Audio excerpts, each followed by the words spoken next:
دعا میں جتنے اللہ کی حمد و ثنا ہے اتنی وہ دعا مضبوط ہے. ہم تو سمپل یہ کہتے ہیں نا الحمدللہ والصلاۃ والسلام علی رسول اللہ، یہ ٹھیک ہے، لیکن اگر آپ اسلاف کی دعائیں دیکھیں تو وہ اللہ کی بہت بہت بہت حمد بیان کرتے تھے. الحمدللہ رب العالمین، اللہم انت السلام منک السلام، تبارکت یا ذا الجلال والاکرام، سبحان اللہ و بحمدی عدد خلقی و رضا نفسی و زنت عرشی مداد کلماتہ. تو بہت لمبی چوڑی حمد اللہ سبحانہ و تعالیٰ کی حدیث میں بیان ہوئی ہے، اذکار میں آتی ہے صبح اور شام کے، وہ یاد کریں. جتنا آپ اللہ کی حمد و ثنا بیان کریں گے اپنی دعا میں اتنا دعا مضبوط ہے اور اللہ بھی راضی ہوں گے، اللہ خوش ہوں گے. اللہ کو اپنی جو حمد و ثنا ہے بہت پسند ہے. پھر ایسے اذکار نکالیں جن کی بہت زیادہ اہمیت ہے، یہ سرچ کریں. وہ کیا ہے؟ ایک حدیث میں آتا ہے کہ سبحان اللہ، الحمدللہ اور لا الہ الا اللہ، یہ اللہ کے عرش کے گرد چکر لگاتے ہیں، یہ جو ورد ہے. اور جب آپ یہ ورد کرتے ہیں، کانٹیکس بتا رہا ہوں حدیث کا، تو ظاہر ہے کہ یہ آپ کا ورد بھی اوپر جاتا ہے اور وہ بھی اللہ کے ارد گرد، عرش کے ارد گرد چکر لگاتا ہے. تو یہ اتنا پاورفل ورد ہے اور کچھ بھی نہیں ہے. اس سے نہ آپ کی کوئی میٹنگ رکی، نہ ڈرائیونگ رکی، کچھ بھی نہیں رکا. ڈرائیونگ کرتے کرتے سبحان اللہ، الحمدللہ، لا الہ الا اللہ حدیث کے مطابق. پھر درود ابراہیمی کی کتنی زیادہ فضیلت ہے. پھر ظاہر ہے استغفر اللہ توبو الیہ کی کتنی فضیلت ہے. جو کوئی اللہ کا استغفار کرتا ہے اللہ اسے ہر مشکل سے نکال لیتا ہے، اللہ اس کا رزق بڑھاتا ہے. استغفار کے کتنے فائدے ہیں. تو ابھی سے اپنے دل کو، اپنی زبان کو ابھی سے آپ کو تر کرنا پڑے گا اپنے ذکر کے ساتھ، تاکہ آپ کی پریکٹس ہے اور وہ ذکر جو ہے وہ جاری ہو جائے آپ کی زبان میں. ادروائز مشکل ہوتا ہے پریکٹس اس کی. ہم نہیں چاہتے کہ رمضان میں وہ پریکٹس کریں، یہ مسٹیک ہے. زیادہ تر لوگ رمضان کو as a month of practice لیتے ہیں، جبکہ اس سے پہلے پریکٹس ہے، اس منتھ میں اصل میں عمل ہے، اور وہ عمل آپ کو نیکسٹ 11 منتھس میں بہت زیادہ فائدہ دے گا. بہت سے لوگ اس چیز کا ویٹ کر رہے ہوتے ہیں کہ یار نماز میں ابھی نہیں شروع کروں گا، رمضان آنے دو، رمضان میں 5 وقت شروع کر دوں گا، سنتیں بھی ادا کرنا شروع کر دوں گا. تو وہ ایک غلطی ہے میرے نزدیک، مطلب میں اس کو ایسے دیکھتا ہوں. باقی اللہ جس کو ہدایت دے، رمضان میں ڈیفینیٹلی بہت سے لوگ چینج ہوتے ہیں. میں یہ سمجھتا ہوں کہ آپ ابھی سے شروع کریں اور اس منتھ میں بڑھائیں، مزید بڑھائیں ان چیزوں کو. اسی طرح کسی کو لگتا ہے کہ اسے کسی خاص دعا کی یاد کرنے کی ضرورت ہے رزق بڑھانے کی، تو وہ رزق کی دعائیں نکالے، یاد کرنا شروع کر دے. برکت کی دعائیں نکالے، یاد کرنا شروع کر دے. بہت سی دعائیں، حصن المسلم ایک دعا کی کتاب ہے، تو یہ ابھی سے یاد کرے اور مخصوص دعاؤں کا ایک پیکج بنائیں، پورا پریپیئر کرے کہ جی یہ افطاری سے پہلے میں یہ دعائیں کروں گا. کیونکہ افطار سے پہلے رسول اللہ صلی اللہ علیہ وسلم نے فرمایا کہ روزے دار کی دعا قبول ہوتی ہے، پکی بات ہے. اللہ تعالیٰ کیونکہ راضی ہوتے ہیں اس سے، تو ڈیفینیٹلی ایسا بندہ دعا کرے گا تو اللہ کے ہاں اس دعا کی بڑی قدر ہے. لیکن وہ کیا دعائیں ہوں گی یہ آپ کو ابھی سے سوچنا چاہیے. اسپیسیفک، جتنی دعا اسپیسیفک ہے اتنا اللہ کو پسند ہے. آپ موسیٰ علیہ السلام کی دعا دیکھیں، ربی اشرح لی صدری ویسر لی امری واحلل عقدۃ من لسانی یفقہوا قولی واجعل لی وزیرا من اہلی ہارون اخی.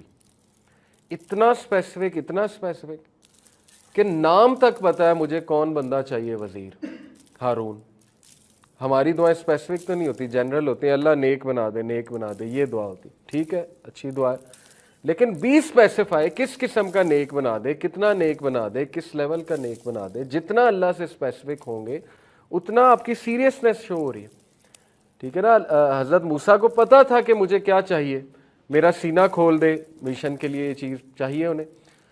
پھر میری زبان جو ہے اس میں روانگی پیدا کر دیں، اس میں لکنت ہے، اس میں روانگی پیدا کر دیں، اور میرے لیے آسانی پیدا کر دے جو ٹاسک میں کرنے چاہ رہا ہوں، اور میرا ایک وزیر مقرر کر دے. اور وہ وزیر ہو کون؟ وہ ہارون ہو، کون؟ میرا بھائی ہو. تو یہ دعا کا فلسفہ ہے. ٹھیک ہے، یہ فلسفے کو ذہن میں رکھتے ہوئے دعائیں جو ہیں وہ تشکیل دیں، ان کی لسٹ بنائیں، اور وہ دعاز آپ افطاری پہ کریں، ایک پلان کے ساتھ کریں. رمضان میں بے شک دعائیں قبول ہوتی ہیں، روزے دار کی دعائیں جو ہیں وہ قبول ہوتی ہیں. تو Ramzan is a month of joy, happiness, joy. اس میں خوش ہی رہنا چاہیے اور خوش رہنے کی پریکٹس ہی کرنی چاہیے. اور یہ یاد رکھیں کہ ایک خوشی کا ذریعہ ہے روزہ کھولنا، دوسرا خوشی کا ذریعہ یہ سوچنا ہے کہ اللہ سبحانہ و تعالیٰ क़यामत वाले दिन जब मुझसे मिलेंगे तो उसकी खुशी मोमिन को अभी से फील करनी चाहिए। और बहुत बड़ी बात एक जो रोज़ा मुझे सिखाता है, मैं सोच रहा था एक दिन, तो मैंने कहा कि वाकई ये बहुत बड़ी बात है अगर हम इस पे गौर करें। और वो बड़ी बात ये है कि अगर हम अल्लाह की रज़ा के लिए हलाल छोड़ सकते हैं कुछ देर के लिए, तो हम आने वाले 11 मंथ्स में हराम भी छोड़ सकते हैं। क्योंकि देखें ना, ये चीज़ें हलाल हैं, खाना पीना, बीवी के साथ ताल्लुक़, ये सारे मामलात हलाल हैं, लेकिन जस्ट टू प्लीज़ अल्लाह हम इनको बैन कर लेते हैं अपने लिए कुछ देर के लिए, सुबह से शाम के लिए, और वो अल्लाह हमारे लिए आसानी पैदा करता है और हम कर सकते हैं। रोज़ा हमें एक कॉन्फिडेंस दे रहा है कि तुम कर सकते हो क्योंकि तुमने किया रमज़ान में, तो आगे जाकर करने में क्या मसला है। देखें, हराम पे तो इतना अल्लाह ताला ऐसी ऐसी हदीस मौजूद है कि अल्लाह का गज़ब आता है, अल्लाह की नाराज़गी मोल लेने वाले अमाल, उनकी पूरी लिस्ट बयान है।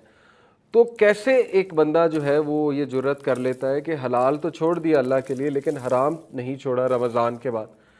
वजह यही है कि रमज़ान में सही माइंडसेट के साथ हम एंटर ही नहीं होते, हम उसको मंथ ऑफ चेंज लेते ही नहीं हैं। हम ये समझते हैं कि बस मिरेकुलसली हम रोज़े रखेंगे और बस मौजज़ाती तौर पे हम चेंज हो जाएंगे। ऐसा नहीं होता, इल्ला ये कि अल्लाह की तरफ से को बहुत ख़ास रहमत हो। बहुत से लोग ज़ाहिर है वो एक बात से भी चेंज हो जाते हैं, लेकिन चेंज होने के लिए प्रैक्टिस चाहिए, चेंज होने के लिए राइट माइंडसेट चाहिए।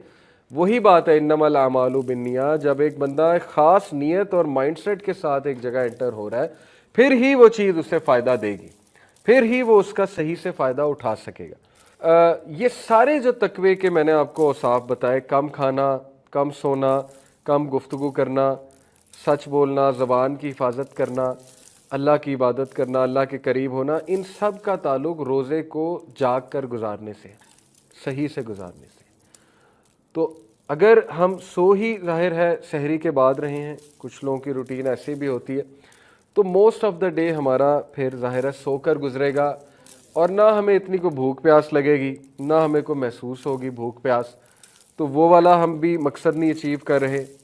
ज़ाहिर है जब इंसान भूख प्यास में होता है तो उसके बायोलॉजिकल फ़ायदे बहुत हैं। जब इंसान भूख और प्यास में होता है तो उसका डाइजेस्टिव सिस्टम रेस्ट पे होता है, और डाइजेस्टिव सिस्टम सबसे हेक्टिक सिस्टम है, उसमें कोई 7-8 ऑर्गन्स इन्वॉल्व हैं। तो वो सबसे जो भारी सिस्टम है, हेक्टिक सिस्टम है, वो रेस्ट पे होता है। तो एक्सक्रीटरी सिस्टम जो है वो अच्छा रन करता है, नर्वस सिस्टम अच्छा रन करता है, इंसान के मुख्तलिफ जो सिस्टम्स हैं वो अच्छे रन करते हैं, ऑप्टिमल लेवल पे होते हैं। तो खून का फ़्लो बेहतर हो जाता है, टॉक्सिन्स रिलीज़ होते हैं, ब्लड प्रेशर, शुगर में बहुत बेहतरी आती है। इसके तो इतने फ़ायदे हैं कि अब तो गोरे फास्टिंग करते हैं। इंटरमिटेंट फास्टिंग तो एथलीट्स का एक आप कह लें एक रेगुलर चीज़ है। जितने एथलीट्स हैं इंटरमिटेंट फास्टिंग करते हैं, 16 घंटे भूखे रहते हैं, 16 के उसके मुताबिक 16 रूल के मुताबिक चलते हैं, क्योंकि इसके फ़ायदे अब साइंस इतना बयान कर चुकी है। और एक बुक है द फास्ट डाइट, उसका क्रक्स ही है द फास्ट डाइट का कि आप सिर्फ 2 दिन रोज़े रखो, फास्टिंग करो एक वीक में, बाकी आप नॉर्मल खाओ। तो उससे क्या है कि आपकी डाइट भी अच्छी रहेगी और आपकी बॉडी भी अच्छी रहेगी। तो यही रूटीन नबी अकरम सल्लल्लाहु अलैहि वसल्लम की थी कि वो मंडे और थर्सडे को रोज़े रखा करते थे। तो हमें इसलिए भी ज़्यादा खुश होना चाहिए कि रमज़ान एक ऐसी एक्टिविटी है जिसमें बहुत से दुनियावी फ़ायदे भी हैं और बहुत सी कल्बी बीमारियों का भी इलाज है रोज़ा। और सबसे बड़ी बात, अल्लाह की खुशनुदी का ये एक बहुत बड़ा एक कह लें कि ज़रिया है, और अल्लाह ताला के करीब होने का ये एक बहुत बड़ा जो है वो ज़रिया है। तो बात असल में ये कि जो बंदा अल्लाह के लिए हलाल छोड़ने के लिए तैयार है, उसको इस माइंडसेट के साथ रमज़ान से निकलना चाहिए कि अब मैं हराम भी छोड़ूंगा। लेकिन होता क्या है अनफॉर्चुनेटली कि नीयत ये बनाई होती है कि रमज़ान जैसे ही ख़त्म होगा उस वक्त उसी दिन म्यूज़िक भी चल जाएगा। रमज़ान में म्यूज़िक से भी अवे, रमज़ान में पार्टी से भी दूर, रमज़ान में हर खराफात से दूर। जैसे ही वो चांद रात आई तो सब कुछ वापस आ गया। वो फिर मजाक भी होना कि शैतान अब छूट गए तो चलो पार्टी हो जाए। तो इसका मतलब कि सारी की सारी मेहनत हमने जो है वो ज़ाया कर दी और उस मंथ से हमने कोई भी फ़ायदा नहीं अचीव किया, अल्लाह माफ़ करे, बल्कि वो वबाल भी बन सकता है हमारे लिए।